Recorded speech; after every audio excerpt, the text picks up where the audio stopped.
Don't just live for tomorrow, or just live in yesterday. Just be glad for all you have that's in today. And though you've come through many obstacles. Hey everyone, Connie here, and welcome to my wine reaction to The Ghost and Molly McGee, episode 7. So, yeah, last time we had amazing stuff. We did 2 episodes last time. We are not doing that this time. I'm just gonna let you know that right off the bat. And just as a reminder as well, this has been a shortened week, as you may have noticed and everything.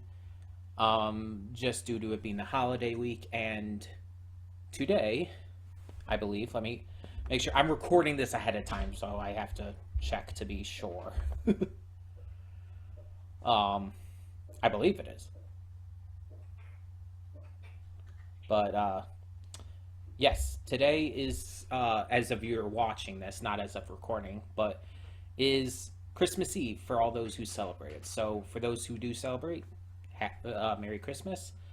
For those who don't, I hope you had a happy Hanukkah, happy Kwanzaa, Yule, whatever you happen to celebrate during this time of year. But in the meantime, we will be getting on to another episode. Last time we had a great Libby episode, among other stuff, of course. But I'm very excited to see what more we get going forward, because this series is just continuing to impress me, continuing to make me fall in love with it and its characters. It's just really, really good. So we're just not going to waste any time. Let's get to it. Apologies for the lights, as always. But let's get going. So when the screen fades to black, pause this redirect and go to the description below. Follow the link to the reaction, and after you watch it, come back here to the redirect and resume play. Because after it fades to black, then fades back in, everything from that point forward will be my afterthoughts and will contain spoilers to the episode. So, that being said, thank you so much for tuning in, and I will see you at the reaction. And we are back, and we'll begin with spoilers in 3, 2, 1, now. So, another good episode of The Ghost of Molly McGee. Not my favorite, either of these minisodes, but still good. I still very much enjoyed them. Yeah, I tried looking, but let me check one more time to try and find out. But I couldn't find it, so let me look one more time.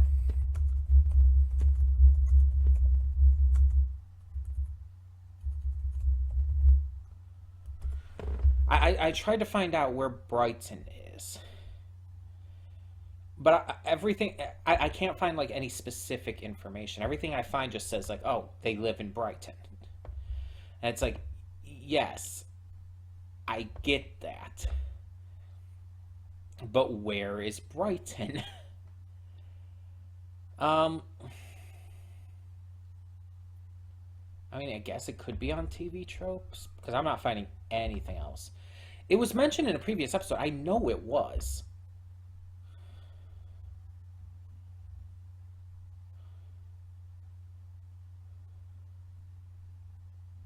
Da, da, da, da.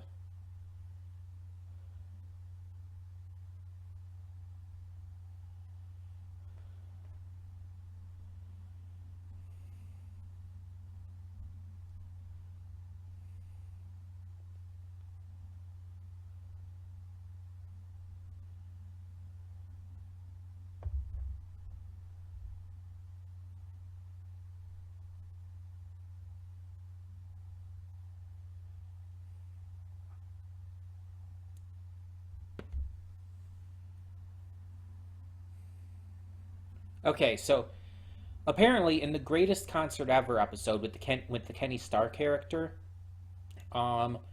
apparently his tour bus started out in eastern Nebraska, and he would arrive about 30 minutes. His estimated arrival time was 30 minutes to arrive in Brighton. And the highway map that Molly uses displays Interstate 80, and Iowa is about 30 minutes east of eastern Nebraska. So presumably they're in Iowa. And the turnip twist confirms Brighton is somewhere in the Midwest. So I guess Brighton, Iowa? I guess it never did actually specifically say, from what I'm getting here. Nothing actually directly says. So yeah, I don't know. It also mentioned, like, to be fair, what the hell? The link the thing I was looking at on TV Tropes, it also mentioned another episode, but I didn't recognize the title of that, so I assume that's an episode that didn't happen. So I didn't look any further than that. I didn't read anything past that because I didn't want any spoilers. But so yeah, I guess it's in Iowa. If it's 30 minutes east of Nebraska, and that would be Iowa, and Interstate 80 and all, based on those a couple episodes or whatever ago. So yeah, that's interesting, I guess. But yeah, so this episode wasn't the most exciting set, but I like the plots nonetheless. The first one was about this turnip fest because Molly's dad is obsessed with this magazine's opinion of Brighton, apparently. Apparently, every month, Brighton loses out to being named the best town in the Midwest to some town called Perfectborg, which I guess is like some kind of like Viking tourist town or something, from what it looked like. And we have something like that in Michigan called Frankenmuth, which is a kind of German-American tourist town. So it's probably something in that kind of regards. Except it's based on like Scandinavian countries instead. So I can definitely get the idea behind it. So they decide to put on this turnip fest as a way to kind of brighten things up in Brighton. And apparently this lady from the magazine comes in to check it out and everything, and actually has a great time. Like, she really fucking enjoys it. However, Scratch is contacted by the Ghost Council to basically fuck things up because Brighton is getting too happy. It's getting too nice and everything, and Ghost's job is to make people miserable. So the Ghost Council wants him to mess it up. He doesn't want to do it, though. He likes Molly and her family, and he doesn't want to hurt them in this way, especially when he finds out that Pete, Molly's father, is really riding on this, that it would crush him to lose again. So Scratch really doesn't want to do anything. He's kind of stuck between a rock and a hard place because he's afraid of what the Ghost Council will do to him. But he's also, not wanting to... You get the idea. He does end up bringing in Jeff, and Jeff ends up fucking everything up on his behalf. Technically, Scratch didn't do it himself, but he was kind of still responsible, let's be honest. It does ruin everything. The magazine lady, she doesn't like it, so Brighton loses out to Perfectborg again. And in the end, just things go up a little bit in the happiness scale because apparently some people thought it sounded fun and booked a hotel for next year's Turnip Fest. So it went up a little bit. I guess not enough for the Ghost Council to really be too bothered by it, though they did seem upset, but not too upset to like really punish Scratch. Or Jeff, I guess. But they did seem upset. It was a little bit of an ominous ending, kind of like painting it like, okay, something might happen in the near future. But then the very next half of the episode, the very next mini-sode brought them in again, and they were like completely different. So I like this because of like just the idea of it is fun, and it's like Pete is so obsessed with like being in the Midwest and thinks it's so cool and wants to like brag about it. It's like it's really not that interesting. Like there's a lot more interesting places in this country you could live. In the world in general. It's like the Midwest is not that interesting. Also, the episode does kind of make it seem like the Midwest is all like farmland and shit like that. And it's like, no, it's really not. Um, it's not like that at all. So it's like I don't know where that idea came from. But it's like turnips. It's like why would that be a thing? Maybe it is in Iowa. I don't know if this does take place in Iowa. I don't know. I don't know. But either way, the second half of these was I don't remember the name of it. I don't think I remember the name of the first one either. But the second half of these of this episode is Molly and Scratch making a bet. They make a bet that for one day until midnight, one of them, Molly, can only say yes, while Scratch can only say no.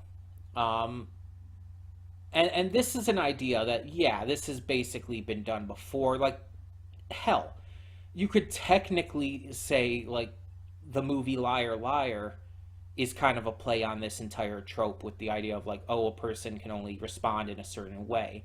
Or I think Jim Carrey's other movie, Yes Man, is actually this exact same kind of trope. I've only seen Yes Man once. I've seen Liar Liar a number of times. But it's the same kind of trope with that, where it's like, oh, for an entire day he can only tell the truth. And you could see how much trouble he gets in with that. And the idea here is it's like the same kind of deal. It's like when you can only respond in one way, it can cause trouble, either for yourself or for others. In this case, like with Molly, always saying yes can lead her to do things she just genuinely doesn't want to do.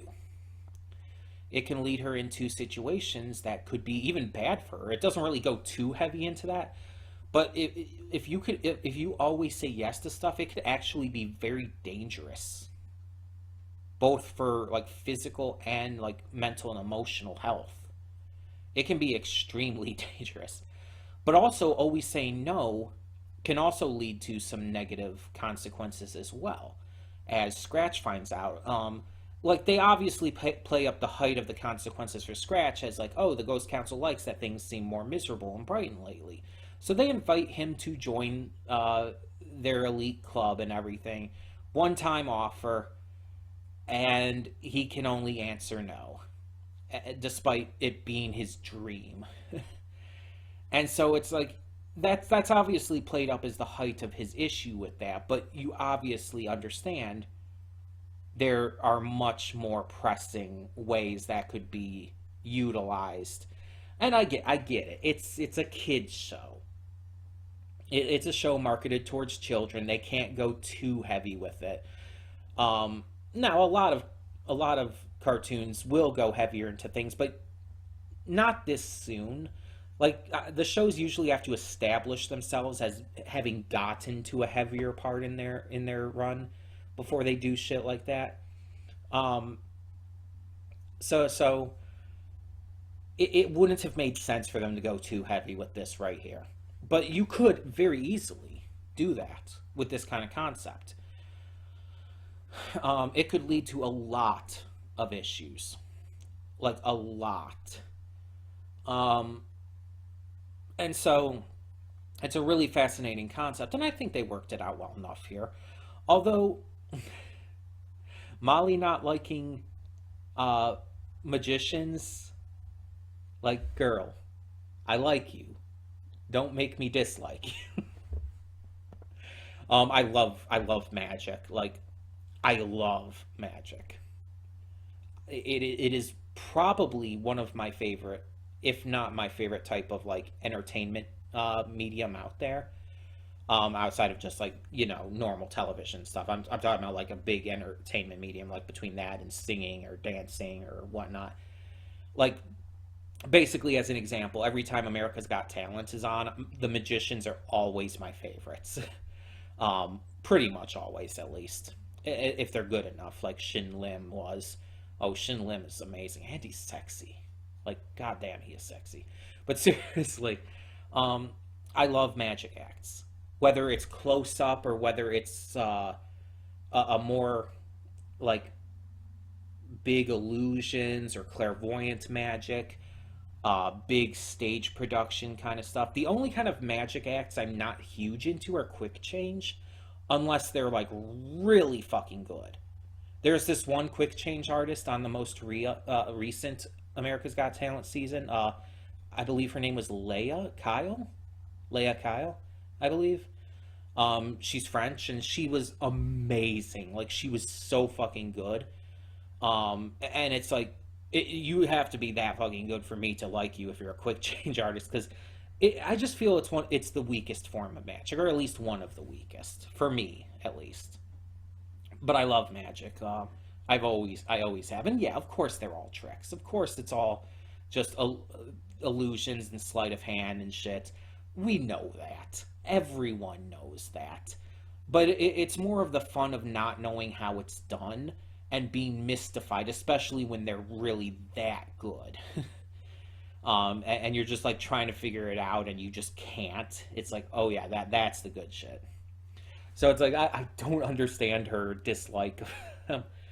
And I like her reasoning though. I like what she said. It's like, oh yeah, I love magic, like unicorns and shit. It's like, yes, yes, but also, uh,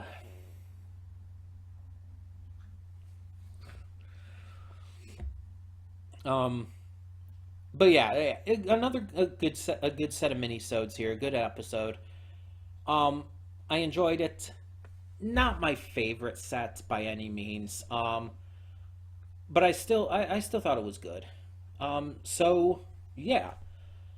Thank you all so much for tuning in. And once again, for those who celebrate Christmas, I hope you have a happy Christmas Eve. I hope you have a Merry Christmas. And for those of you who don't, I hope you have a great, or have had a great Hanukkah, Kwanzaa, Yule. Again, whatever you celebrate, or even if you don't celebrate anything during this time of year, I hope you have a great time anyways. Because we all deserve to just enjoy the season, no matter what or if we celebrate. And everyone matters in that regard. So, once again, thank you so much for tuning in. And for now, I'm Connie and I'm signing off. See y'all next time.